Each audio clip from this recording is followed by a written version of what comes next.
මේ ළඟදී රෑ 12ට එක දුවෙක් යනවා ගෙදරින් පැනලා. එයාගේ ආදරවන්තයා හොයාගෙන යන්නේ. තාත්තගේ ආදරේ මදි වුණා. මේ පහුවෙනිදා උදේ පාන්දර තාත්තා හැමදාම වගේ තේකත් අරගෙන යනවා දුවගේ කාමරේට. මේ කියලා බලනකොට මේ දුව කාමරේ නේ. මේ තාත්තට තේක හැලි අර ගේ වටේම දිව්වා මගේ දුවේ කියලා කෑ ගගහ. නමුත් දුව ගෙදර නැහැ. මේ දුව යන්නේ පැනලා යන්නේ අර පිරිමි ළමයා ගෙදරට. ඒ පිරිමි ළමයා ගෙදර අම්මයි තාත්තයි කැමති වුණාද? මේ දුවට අවුරුදු 1කමාරක් බැන්න. ඒ අම්මයි තාත්තයි අවුරුදු 1කමාරක් මොනවා කියලාද වෙන්නේ? නැහැදිච්ච කමට ගෙදරට ආපු කෙල්ල කියලා බැන්නේ. මොකද කිසිම පිරිමි ළමයෙක්ගේ අම්මා කෙනෙක් තාත්තා කෙනෙක් කැමති නැහැ. නැහැදිච්ච කමට ගෙදරට කෙල්ලෙක් එක්කන් එනවට අවුරුදු 1කමාරක් බැන්න.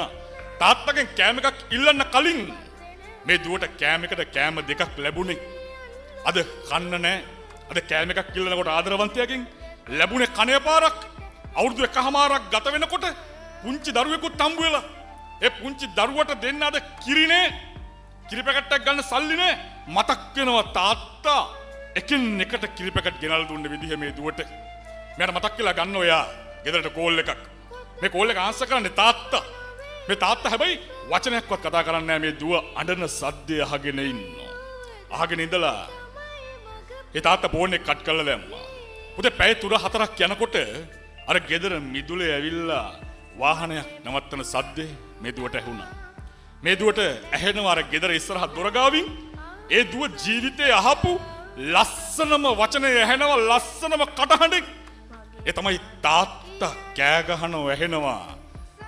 දෝණී කියලා, මගේ දෝණී කියලා ගේ ඉස්සරහ දොර ගාව ඉඳගෙන අර චූටි දරුවත් තුල්ලු කරගෙන දුවල ඇවිල්ලා දොර අරිනකොට අම්මයි තාත්තයි දොර ගාව හිටගෙන අර චූටි දරුවව අම්මා වඩා ගන්නකොට පුතේ අච්චර ලොකු දුවව තාත්තා වඩාගත්තේ හරහට.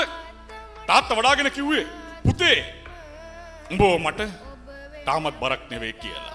මං ඔබට හෙටත් කිරි පැකට් එක ගෙනල්ලා දෙන්නම් දුවේ කියලා.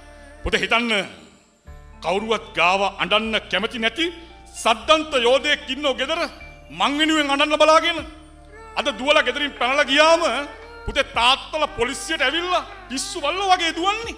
දුවලා හොය පුතේ හිතන්න ඒ දුක දෙන්න බා කවදාවත් තාත්තා කෙනෙකුට. ලස්සන රෝස මලක් චූටි කාලේ නිර්මාණය කරේ. ලස්සන දේවල් අරන් දීලා. මොකද චූටි කාලේ ඉඳන් අරන් දුන්නර ලස්සන කොණ්ඩබූල්, ලස්සන වලලු ඒවා හෙල වෙනකොට දුවනකොට තාත්තා හරි ආසාවෙන් ආදරෙන් දුවගේ දිහා බලාගෙන හිටියේ. පුතේ හැබැයි ඒ බලන් හිටපු තාත්තට කවදාවත් දුකක් ඇති වෙන විදිහේ වැඩක් කරන්න එපා. දුවෙක් විදිහට කවදාවත්